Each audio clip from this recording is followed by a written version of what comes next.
What's the likelihood of us going to war with Iran? My feeling is that it is very high.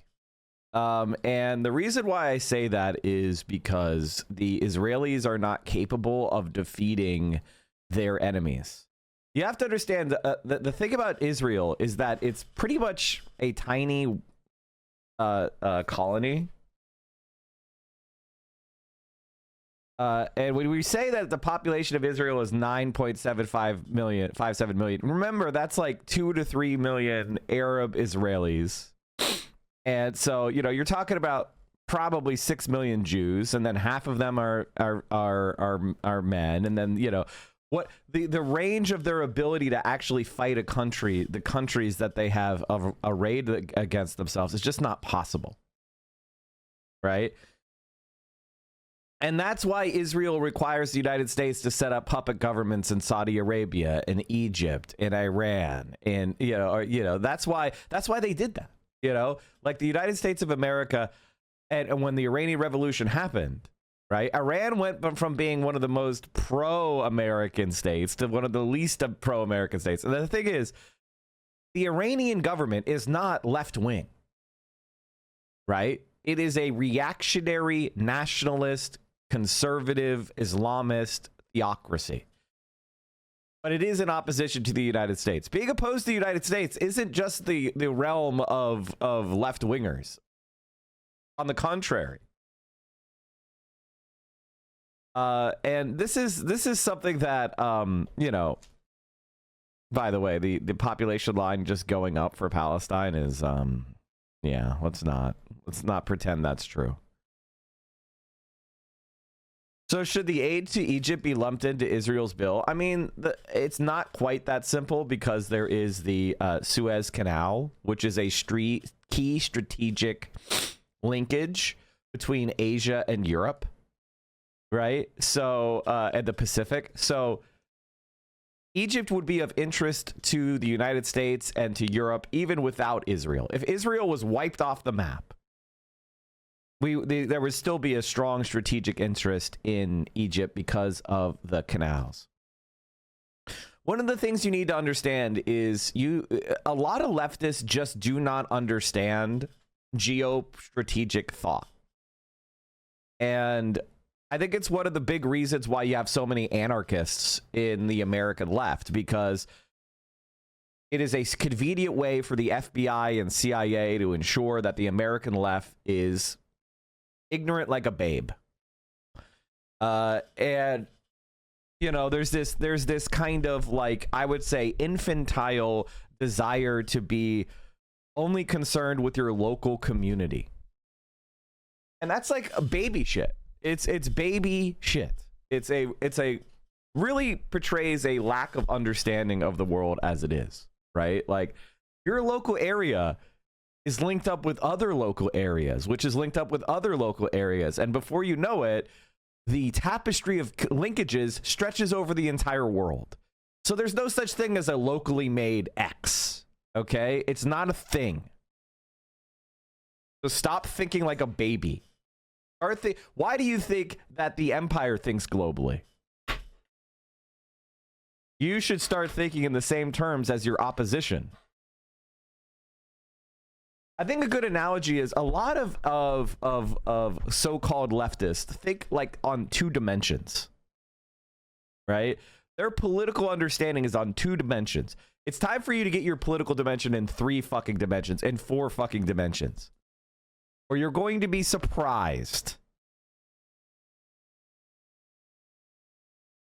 Lockheed Martin stock is up 39% since last month.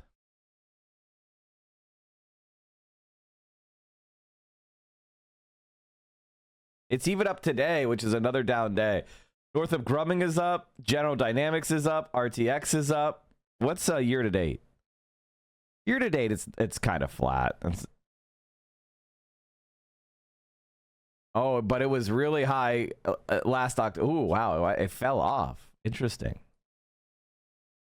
When it looked like Trump was going to win, it kind of fell off. Interesting. Tesla is, again, just crashing.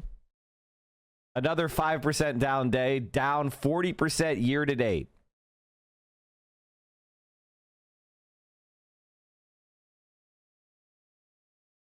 I think my target would be $138, the 52-week low. But honestly, why was it even that high? Like, if you look at it, like, why was it even that high? I don't even understand why it was that high. If we're being honest, like, nobody buys Teslas. Like, there's barely any Teslas in the world. And with China just basically saying, fuck Tesla. I think that, I mean, honestly, $0 is a reasonable target for Tesla. Ladies and gentlemen, welcome to Marketing Monday. The scenes from around the very simple math here. You'll find out that Tesla's PE ratio is not 5 to 10. It's not 20 to 30. It's 101 still. It declined by 50% and it's still astronomically high. The level of growth expectations baked into this fairly small company is fucking crazy. It's 101 today. And that leaves me to an important question that gets asked a lot. The question is, why are we not getting rid of Elon Musk as CEO? He's causing us all this reputational damage. Why not get rid of him? We can ask ourselves, what would Tesla be worth without Elon Musk? I will tell you this, chat. The only reason why Tesla's worth anything is because of Elon Musk's hype. The whole thing is hype around Elon. It's all Reddit nerd hype. That's it. So you getting rid of Elon would be a declaration. So here's the thing that's actually funny.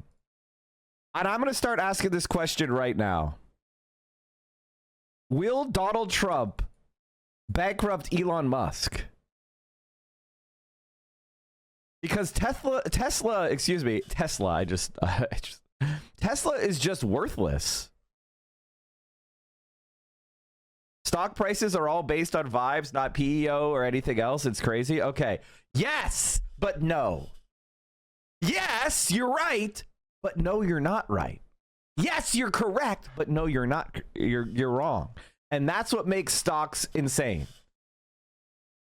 Is you're right. If the stock price is blowing up because a bunch of people are buying into the idea of the growth, then yes, the stock price is not based on PE. But what happens when people stop buying in on the growth? Well, the stock price has to change to fundamentals. And there is a company under there, and stock does represent ownership in that company. And that's where you see PEs are 5 or 6, right? Where it's a mature company and it's like people want a reliable return on their money. So, you know, hey, if I invest in your fully mature company and it's earning a, 5 or 6% profit margin, and it's consistently making that small but steady amount of profit, if I give you my money, I can expect that conservatively I'll get a bigger amount of money returned. So those are fully mature companies. Those are the fundamentals. And the thing is, stock prices, if they get low enough, well, then just based on the fundamentals of the company, no, projected future growth, just what is the company doing and how, what kind of profits does it make? Then that's how you judge the company. And the stock is based on that. It's like, because the stock is ownership of that profit.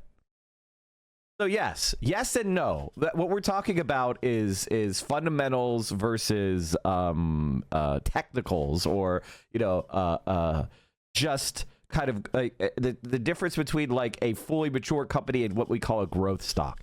Tesla has been treated like it's some sort of tech company, some sort of app that's going to make money in the future one day, and is in so people are like hyping themselves up. But the reality of Tesla's stock value is it's been nonsensical for years and years and years. Elon Musk has been rich not because Tesla is actually making a bunch of money, not because SpaceX is making a bunch of money, not that Solar City's making a bunch of money, but because of the hype of all of those things, creating the idea that he's a so-called IRL Tony Stark. It doesn't surprise me that Elon Musk's stocks are, I've said this for weeks now. Why am I not shorting Tesla? I should short Tesla, and then I haven't. And I've cost myself 40% gain in a month. That's not good.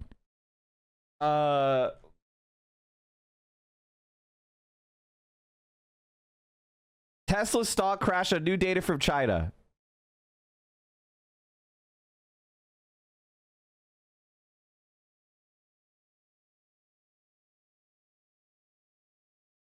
When is the Tesla quarterly expected to be pushed out? Tesla's margins in China are already believed to have gone to 0 late percent last year.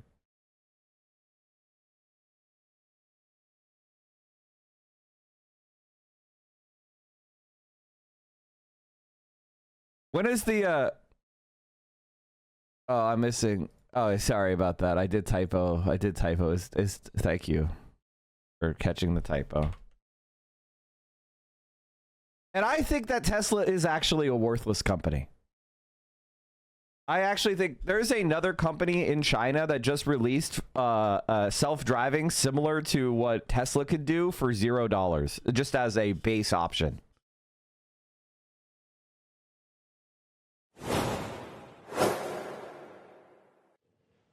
Shares of Chinese EV company BYD. Old habits die hard. I still think it's Boyd Gaming. When did Boyd Gaming move to China? It's not. It's BYD. Jumped in, and Boyd Gaming's still around. Jumped in Hong Kong trading overnight. The company announced a new technology claiming it can charge an electric vehicle almost as quickly as it takes to fill a gasoline car. It says its Super E platform is capable of peak charging speeds of 1,000 kilowatts, not gigawatts. How many did you need for that DeLorean? I don't know. Giga something. Doc. 1.21 gigawatts for Michael J. Fox to go that fast. Anyway, it allows cars to travel 250 miles with just 5 minutes of charging. By contrast, Tesla's latest superchargers offer a peak charging rate of about half that, and it allows for a similar range, the 250 miles, but it takes 15 minutes of charging. I mean, that's the game changer. When you can It get is. charging That's super fast. the most, because it just compounds on itself. You see the lines when people go. I mean, if you're on an interstate and you see a line of, I won't stop. I won't stop for gas. At a gas if station. everything is It's like, full. I won't either. I'll right. wait for the next one. It's like I can find a gas pump. Right. You know what I mean? Usually. Right. All right, when we come back, one of President Trump's crypto projects announcing hundreds of millions of dollars in sales of tokens. We'll get details on that story right after a break. First, though, take a look at shares of the 5 major Japanese trading houses, rising overnight in Tokyo anywhere from 2.5% to 3.5% to 3.6%. The Nikkei was close. 249 miles of range on a 5-minute charge is insane. That's crazy. That's crazy. That's faster than filling your tank of gas.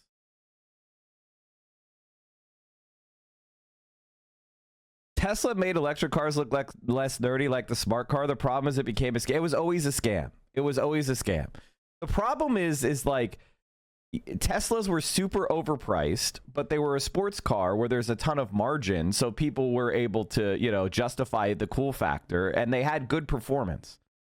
So Tesla was important for kind of like moving electric cars from like dinky golf carts to like a powerful sports car that could, stand toe to toe with any internal combustion engine and add a little bit of sexiness, a little bit of flair to it. And that was key because Americans are brainless dipshits. Okay. So in order for Americans to like electric cars, they couldn't just be practical and efficient and right for the environment. And, it couldn't just be that kind of rational calculation. You had to have a sex appeal for it. And early Teslas did provide that. There's no doubt about it. But the problem that they have is it wasn't sexy enough, right? It got to the certain point where people that were persuaded by that, the people that had the disposable income, the kind of center left upscale libs, they all bought a Tesla and then they ran out of buyers, right? Because the Teslas were just too expensive for normal everyday people who are concerned with more practical things to buy one. They couldn't afford one. And Teslas, to be honest with you, are great in the sense of like not the Cybertruck, just like having an electric car is great as long as you're not constantly driving hundreds of miles a day. If you're driving hundreds of miles a day, well, then it starts to become a little bit annoying, right? If you have a longer commute, it's not very practical, right? You have to then install at least a level 2 charger at home, right? And that means you need to have a garage. That means, or you need to have a place where they can install a level 2 charger for you. Because a level 1 charger, just plugging it into your wall, that takes 3 or 4 days to charge the car, right? You need at least a level 2 charger to do the 12 to 8 14-hour charge, right? And so it's only good if you have money. The infrastructure is not quite there, right? Superchargers, they massively overcharge you, by the way. It's like, they charge you like 5 or 6 times the electricity rate when you use a supercharger compared to the electricity rate that you get out of your wall. So do you want to pay 70 cents a kilowatt hour? Well, then go to a Tesla supercharger.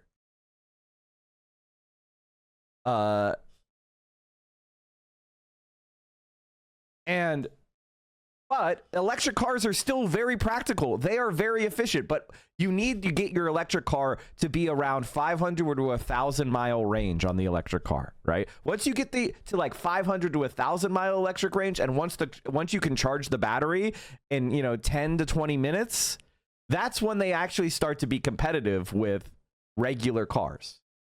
Right? But you still need the infrastructure, right? Because we've had 100+ years of gasoline infrastructure. So you need to have the chargers everywhere. That costs billions upon billions of dollars to put in. It's not that hard. It's not like it's a difficult thing. They're doing it all over China, right? But you need to have a government-led initiative, right? You need to have like somebody saying, hey, we need infrastructure. We're going to invest the money on it. But America doesn't have that. And because America can't do anything, America is a scam country, right? The government can't actually get things done. It can just have the money stolen. That's why we are a paper tiger. The United States is strong enough to bully small countries, right? It's small enough to support genocides against stateless actors. But if we had to fight toe to toe, I mean, we're not even really able to overcome Russia, right? Let's be honest. Like, Russia is a shithole. Okay, it's a small country. It's not the economy is not that big. It's really just coasting off of the legacy left to it by the Soviet Union, right? But we cannot beat them toe to toe. We're pouring in our weapon systems into Ukraine. We're pouring hundreds of billions of dollars in aid, and we can't defeat Russia. That's the reality. Russia was not defeated by I don't know if you just saw, but the Russians just had another major victory.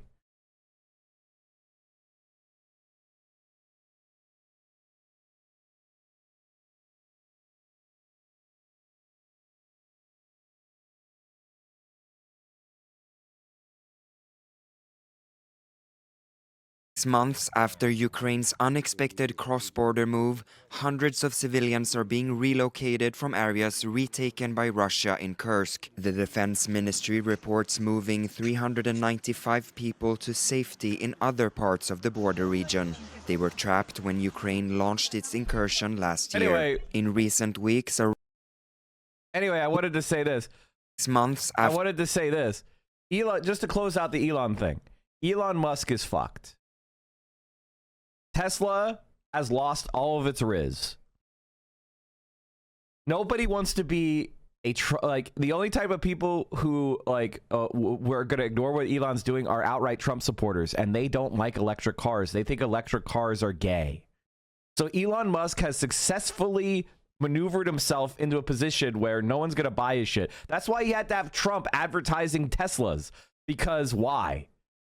Because he alienated his entire base. But here's the thing. Trump could say, buy a Tesla, and it's not going to fucking work because his base can't afford a $100,000 car. And those who can, won't.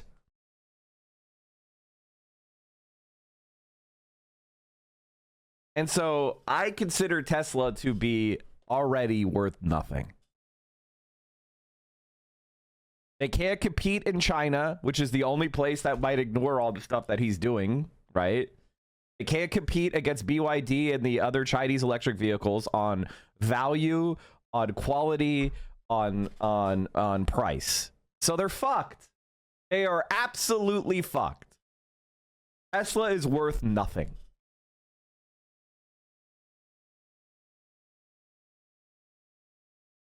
And by the way, Starlink and SpaceX, they're not worth shit. Starship is basically years behind schedule. It can't even make low Earth orbit. They are making no progress. They're fucked beyond fucked.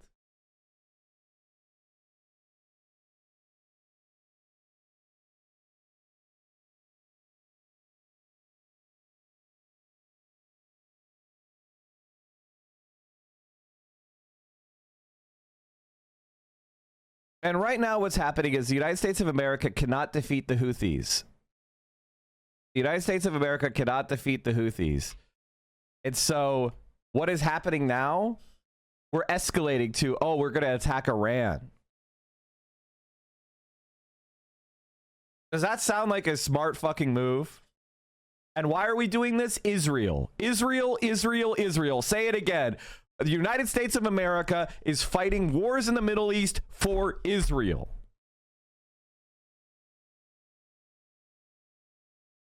After Ukraine's unexpected cross-border move... It feels like the world is ending.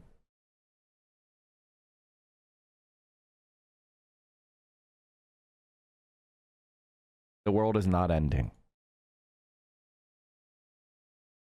There is another.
All I can say is that you will understand.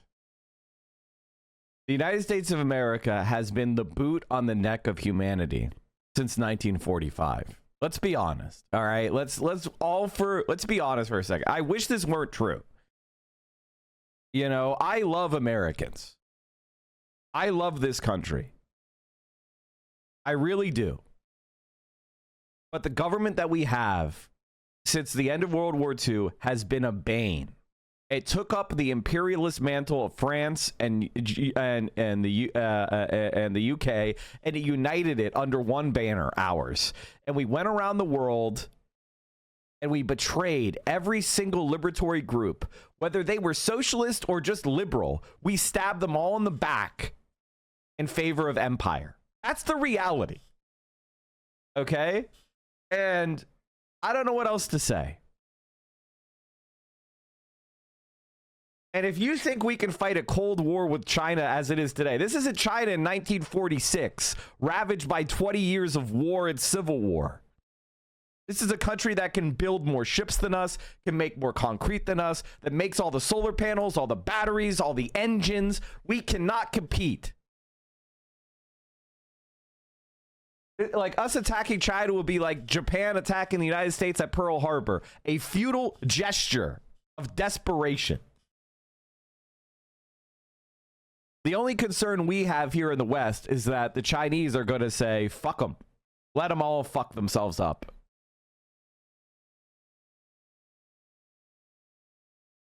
That's the reality, is China's just going to sit back and let us rip each other apart, because why the fuck should they intervene? Why should they stick their nose into these wasps' nests? BYD shares rally after rolling out new technology it claims charges EVs in 5 minutes. We just watched this, but like... Shares of Chinese EV companies. I mean, it's just... At the same time, Tesla is crashing because it's Jover for them.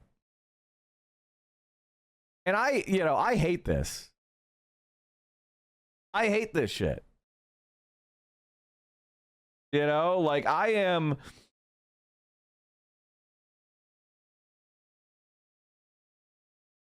What if it was valued like a normal car company or even like a normal tech company? Well, it turns out that math has been done in this article by Fortune, and I updated it for the new numbers. But essentially, Tesla's actual valuation, if you ran the numbers normally, would be $84 billion, which means a massive portion of their valuation is just hype.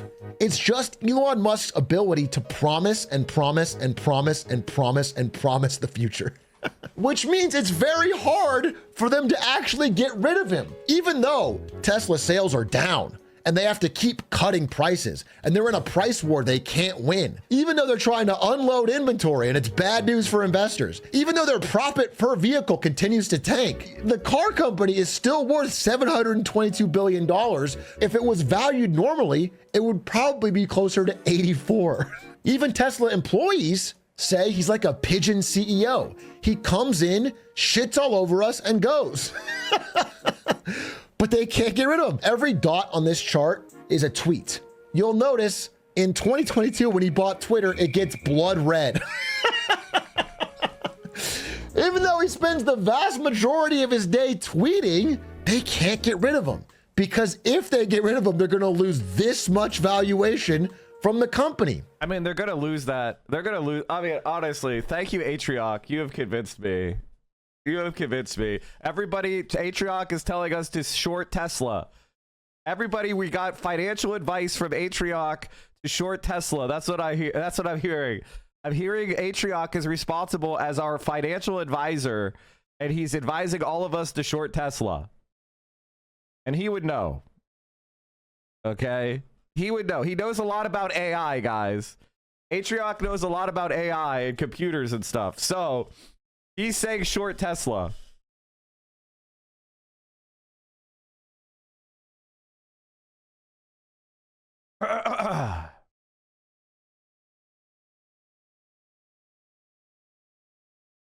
People could be reformed, sure, but it doesn't mean we can't make fun of them a bit. You know what I mean? Like, what? Oh, you get to be reformed and we never get to make fun of it again? Like, come on. No, we get to keep making fun of you, even if you're reformed. That's the wages of sin, as they say. Hundreds of civilians are being relocated from areas retaken by Russia in Kursk. The defense ministry... I think you should briefly explain call and put options. No. No, I absolutely will not do that. Because you fucking dumbasses are going to lose all your money. I'm not going to explain to you the most dangerous investments in the fucking economy that regular people have access to. I'm not going to tell you that.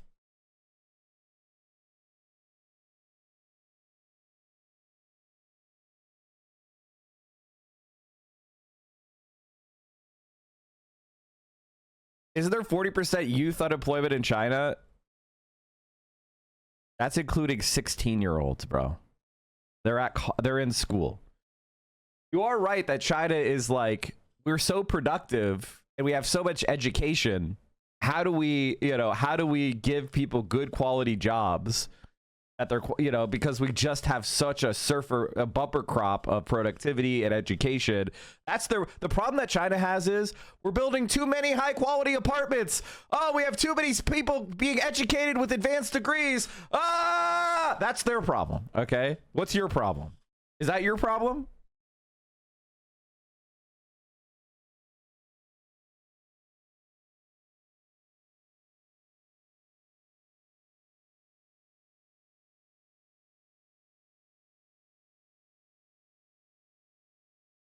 Now, the answer to that is they need to do more domestic consumption. But Chinese people are not, they're not fat, lazy Americans who overconsume and throw away stuff that's perfectly good and just, you know, they are frugal, and they are, as a society, because they've gone through hard times in the past. It's like me. I make money. Do I just blow all my money on shit? No. I spend my money on rent. I have one car.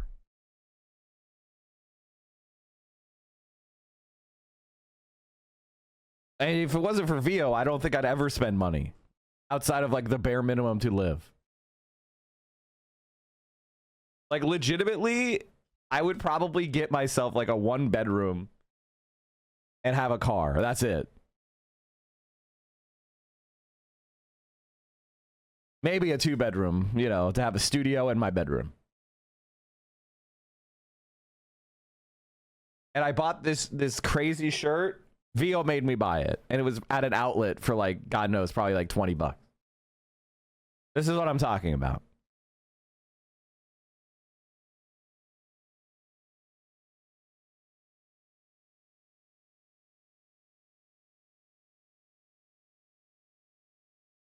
You wouldn't spend it on the CK3 China DLC? Oh, I will buy that. You are right about that.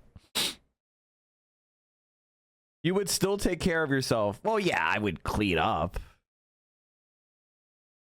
When I was growing up, my dad did one thing that I really do appreciate, which is I hate kitchen mess. So when I use the kitchen, I don't leave it a mess because it bothers me. But it is really nice because I never get flies, I never get cockroaches, I never get vermin because I hate kitchen mess. The only thing is when other people make big messes, I have this thing where I don't like to clean up after other adults. That's the one thing. You know, I think all of us have that. It's called self-respect. Have you seen this? To your point, China has just announced the consumption boosting action plan. Yeah, see, this is what. Yeah, this is exactly right. China has just announced the consumption boosting action plan, pledging to vigorously boost consumption and comprehensively expand domestic demand. See, China has this thing, which is, this is why I call Xi center left, because Xi. And the reason why I don't consider him like, so in the Chinese Communist Party, Xi is like a center left person in the sense that I believe him when he says he's trying to enact socialism. And he is very ruthless against corruption. And he believes in boosting the physical conditions of the poorest people. That's how he judges himself, right? The reason why I don't call him left wing is because he constantly talks about what he calls welfareism, which is like he's concerned about creating a system that just gives transfers. And he thinks that that's bad. So I disagree with Xi on that. I think that they should do more. They should do more transfers, and I hope that this is what this is. I haven't read it yet, so I don't know. So he likes to focus on like big infrastructure investments and government ownership of you know. This is why he's left wing. He believes in like, you know, state ownership of the means of production and big, you know, social investments and things like that. Not so much like, he doesn't like UBI, right? He's like, UBI sucks. It's bad. We should build you a new, you know, we should build you a new fucking city that has an apartment building. It's a little bit different. I don't know that the party structure looks like that in terms of personnel. Who do you think his successor is? I mean, he's pretty young. You know, Xi's not that old yet. I don't know. He's going to be around a while. Policies to increase wages, stabilize employment, strengthen financial markets, and support rural incomes. Like, so what Xi likes to do is force companies to provide benefits. Stronger social safety nets, enhancements to child rearing subsidies, pensions, healthcare coverage, and social assistance programs. Oh, interesting. So this is if this is true, this would be more of a left-wing move by Xi. I'd be surprised.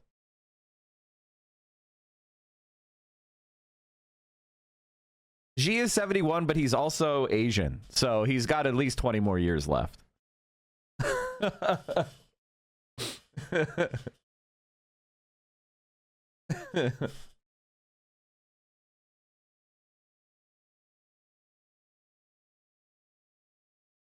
Upgraded service consumption, expansion of elderly care, child care, tourism, entertainment, sports, obviously, along with a broader visa-free access for inbound travelers. Is Xi doing his sewer socialism arc? Incentives for trading in cars, home appliances, and electronics, as well as measures to stabilize the real estate market. Is Xi doing his like sewer socialism arc? Promotion of premium domestic brands, digital consumption, AI-driven services, and emerging consumption models. Strengthen consumer rights protections, credit mechanisms, and regulatory reforms to stimulate spending. Reducing restrictions on consumption, streamline approval processes, and fewer bureaucratic barriers for major purchases and lifestyle services.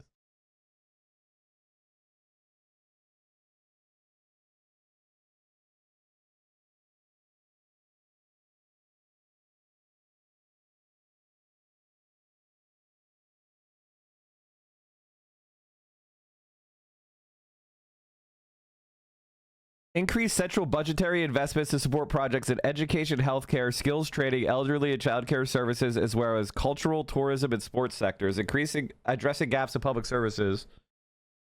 Support eligible consumption of cultural tourism projects and issuing REITs for the infrastructure sector. Interesting. Promoting green and smart upgrades of durable goods such as cars and home appliances.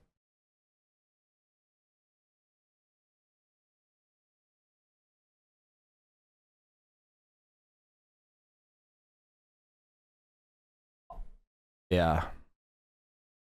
Income support. Increasing employment support for vulnerable groups, raising the minimum wage, raising pension payments for retirees, removing residency restrictions that prevent flexible workers from enrolling in pension and medical insurance, remain at the top of Beijing's agenda to boost consumption. Yeah, Xi doing Xi things. Cage Crumbly. Young people prefer to spend on experiences and entertainment than fancy brands and products. He's pushing all of that.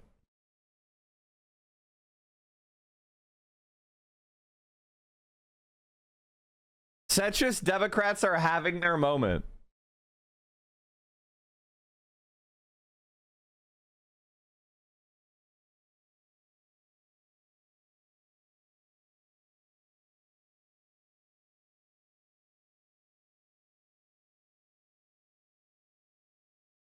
I don't even need to read that article, honestly. Like, it's political. Wow, is Politico saying the right-wing Democrats are doing great? Is it Monday? Is it a day that ends in Y? Okay, let's finish the Russian thing, and then we'll talk about Trump. Reports moving 395 people to safety in other parts of the border region. They were trapped when Ukraine launched... And then obviously I do want to talk about, you know, Israel is attacking Gaza again. Of course they are. Trump is threatening Iran. Of course he is.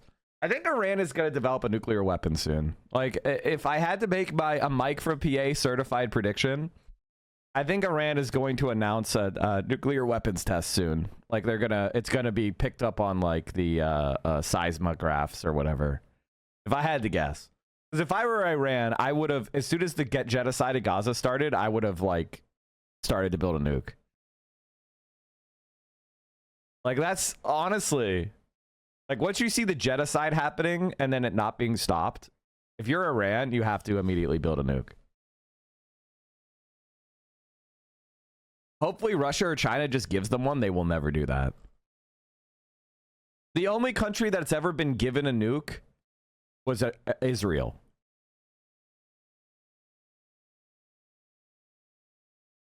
You don't give people nukes.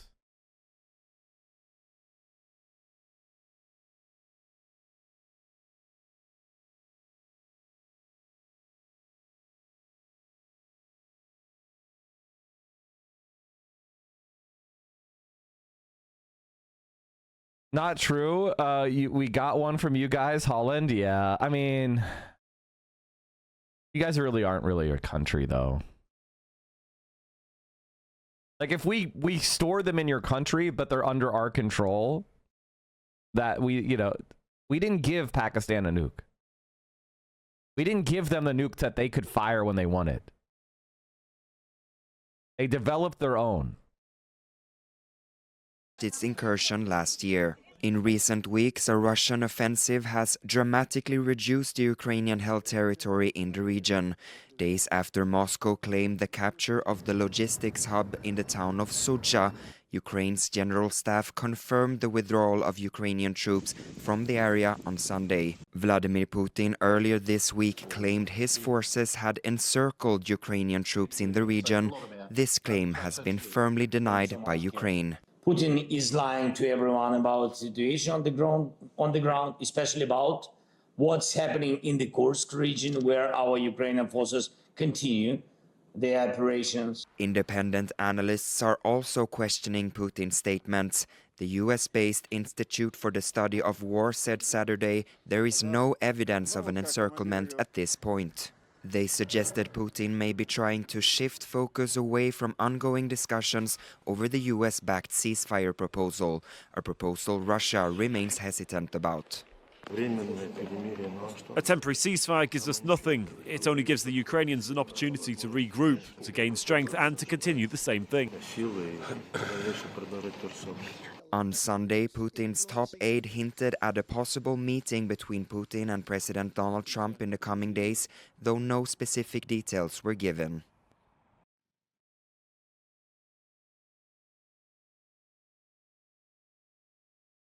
Where would they even meet? Where would they even meet? Because a lot of the countries that remain neutral kind of like went against Russia. So where would they even meet? Vienna, maybe? Saudi Arabia? Istanbul? Like, those are the only places I could think would be even plausible. China? Yeah, I mean, yeah, China, but I doubt. The US would never want to give China that kind of like legitimacy. And like I mean, the Russians have won. They've won in Kursk.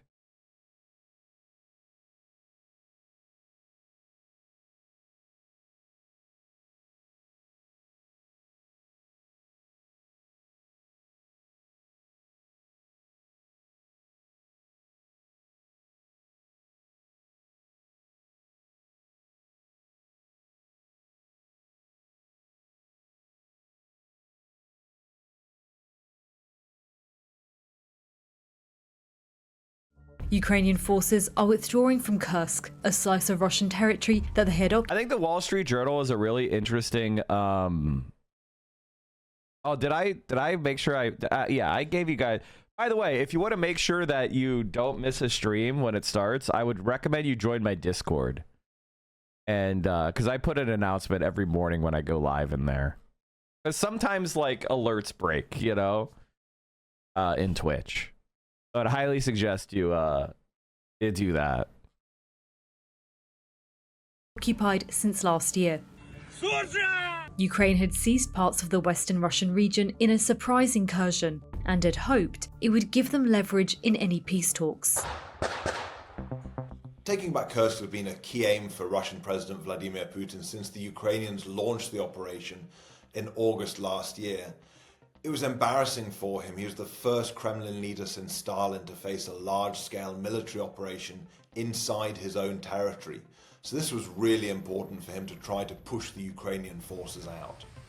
At the time, Kyiv touted the push into Russia Like, as a this is such like, you can see why the Ukrainians are losing, because that is just like such liberal babble. Like, you lost face. You had somebody invading in your country. We're the first people since the Nazis to invade Russia.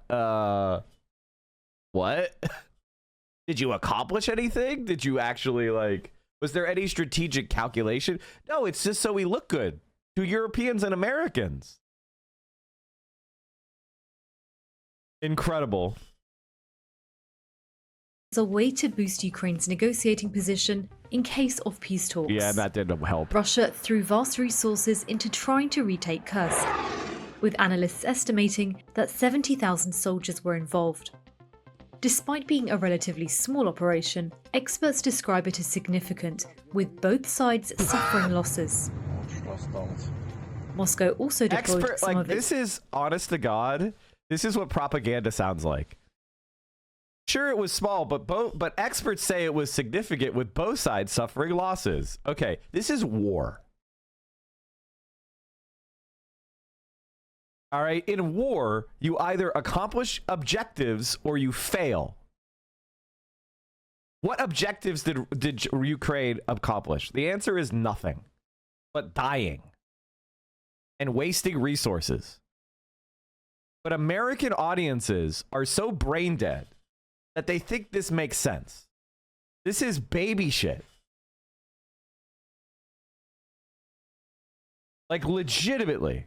After a while, the size and the mass of the Russian... estimating that 70,000 soldiers were involved.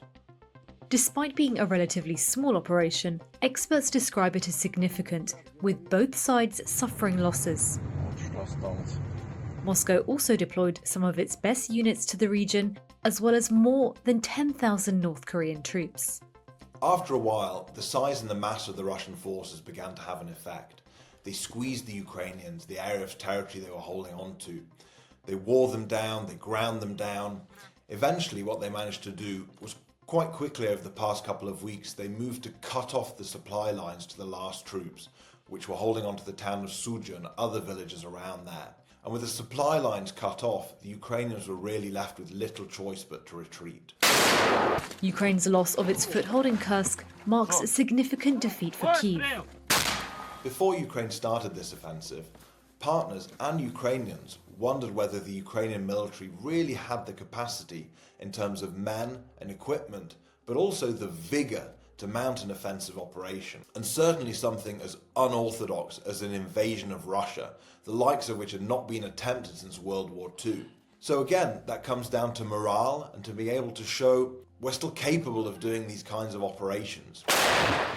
Ukraine captured hundreds of prisoners, some of which they were able to swap for their own men who were in Russian captivity, and Ukrainian commanders said they had indications that Russia was planning its own offensive across the border, and so Ukraine's offensive into Kursk prevented that offensive from taking place. So it's hard to judge the success or failure of this operation in terms of taking and holding and then losing this land. Obviously, in the negative column for Ukraine as well is the loss of some of their best troops and some good equipment.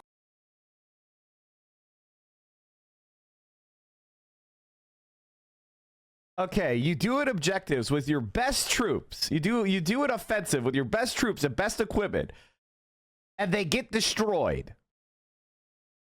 What do you call that?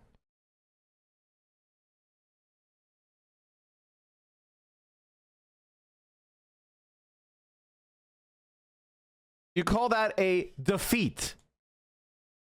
Russia is, and in case anybody, the only response to that somebody could make is, well, they're fighting a war of attrition, Mike, and you know they forced Russia to spend resources somewhere else and as well, and it's like, well, which side is better able to sustain losses? The answer is Russia. It's a bigger country. It's an independent country, meaning it doesn't rely on foreign assistance to prosecute the war, right? So Ukraine requires that military aid be produced outside of country and brought in. So they're at the whim of outside country support, which, by the way, I don't know if you noticed, is dwindling. So you attrited your best troops and best equipment and achieved nothing. Zelensky is a strategic genius. Equipment. They sent some of their best forces, best equipped forces up there.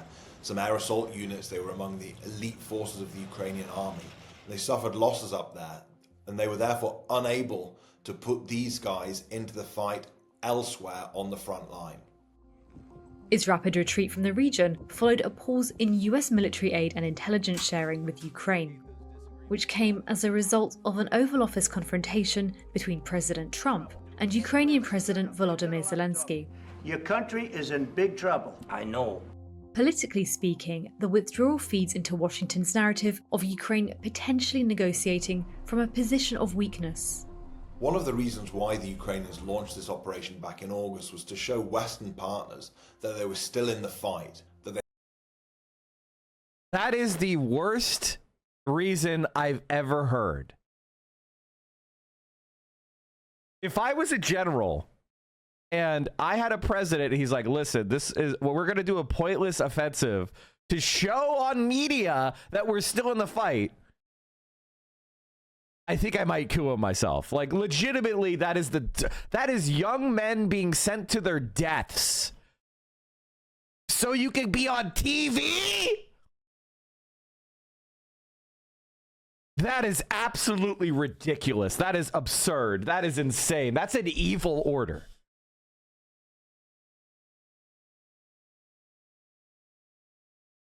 They had an army that was still able to conduct offensive operations. Recently, when President Zelensky was in the Oval Office, President Trump said to him, "You don't have the cards," which leaves one to wonder whether the impression that will be left by this Ukrainian withdrawal from Kursk is that President Zelensky has been left with one fewer card in his hand now, as viewed by Western partners, most importantly the US.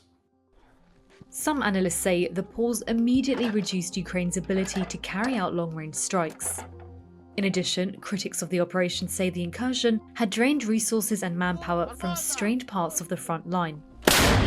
But analysts at Janes, a defence and security think tank, say that the pause in intelligence sharing is unlikely to have directly resulted in Russia's advances. They say there has been little evidence of heavy fighting between Ukrainian and Russian forces over the past week, which indicates that this is likely to have been a planned withdrawal on the Ukrainians' part. The Russians with their North Korean allies were already on the front foot in Kursk before the military supplies and some of the intelligence that the US was providing to Ukraine was paused, so the impact was actually quite small. But I think there's another important point here, which is the effect on the morale that this kind of news coming from Ukraine's most important backer can have. Now, morale, of course, is something that's hard to quantify. It's not like we're talking about number of rounds, ammunition, provision of satellite imagery, but it's something that analysts consistently mention, and you hear it from soldiers on the ground as well as being a big concern. The effect of an unclear level of support from Ukraine's main backer. While it's now been restored, it's unclear how long that's going to be for. Ukraine has had success elsewhere on the front line. It has managed to stall some Russian advances and gained ground in the east. But following high-level talks with US officials in Saudi Arabia, Kyiv says it is ready to accept a 30-day ceasefire. However, Russian President Vladimir Putin said Russia wouldn't agree to an immediate end to the fighting in Ukraine, adding that any pause in the fighting at this point would only be in Ukraine's favor. Мы согласны с предложениями прекратить боевые действия. Но исходим из того, что это прекращение должно быть таким, которое привело бы к долгосрочному миру и устранило бы первоначальные причины этого кризиса. Analysts say that Russia has little incentive to stop fighting while it continues to make advances on the battlefield. Russia, from the very beginning of this war that it launched in February 2022, has been quite clear about what it wants. It wants to destroy Ukrainian statehood. It wants Ukraine to be under Russia's control. That means part of its territory being part of Russia, and that means Kiev controlled politically by Russia. So that is more the bigger issue at stake here. That's much bigger than Kursk.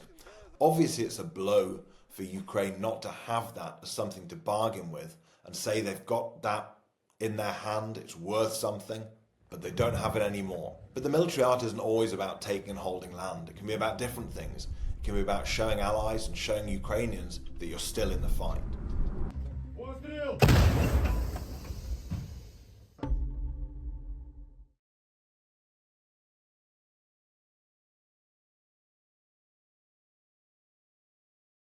How long do you think before Rubio's deal to send American citizens to CECOT starts happening? I'll give it maybe 2 months. Yeah, I think that's actually probably plausible. God. Incredible. 2 East Asian looking guys in blurry pictures equals 10K North Korean troops. Got it.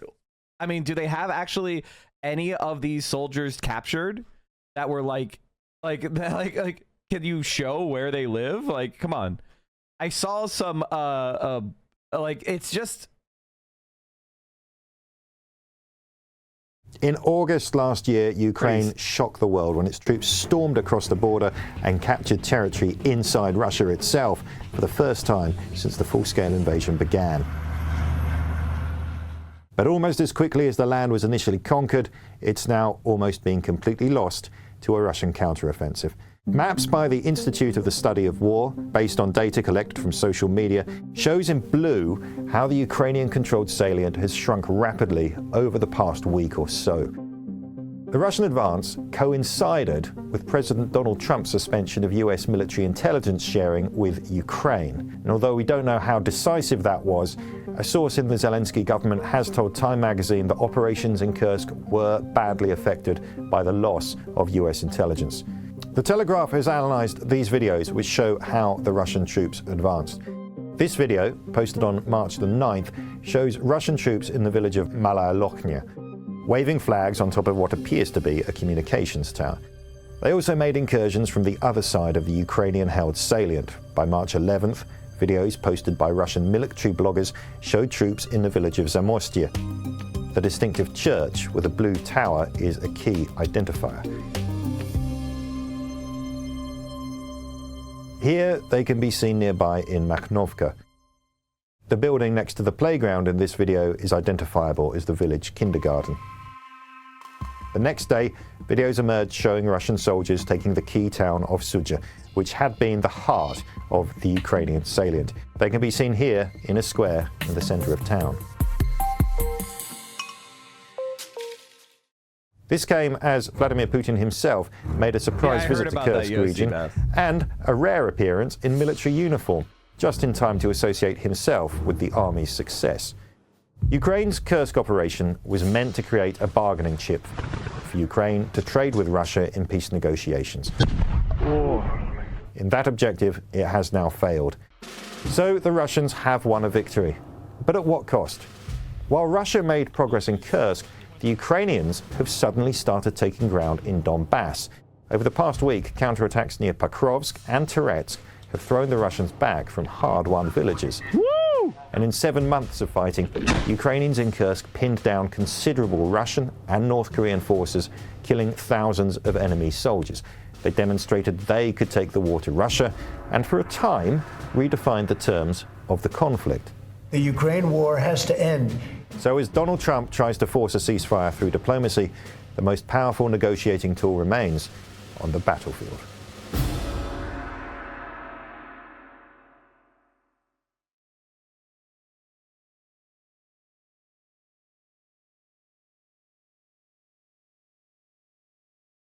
It blows my mind throughout this entire war how foreign nations can provide weapons, troops, and intel against Russia with relative impunity.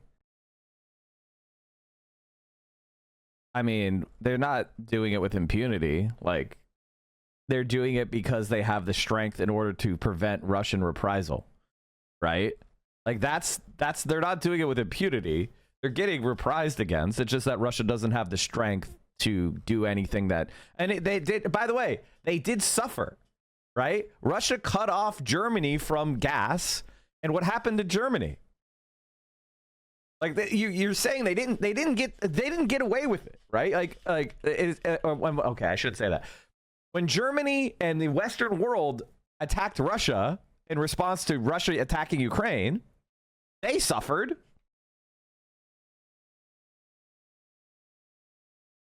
Like German manufacturing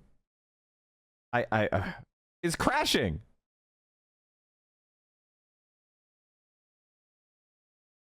Like, here you go. Okay, if we ever get in here. German, you know, the invasion of Ukraine. You know, you had COVID, and then the invasion of Ukraine. And you could just see it crashing. Right, here you go. There it is. German manufacturing is just flatlining because they got cut off from cheap energy from Russia. It's not like the Europeans got out of this, you know, just by you know, leveling war. Like, no, they disconnected from Russia and they suffered tremendously.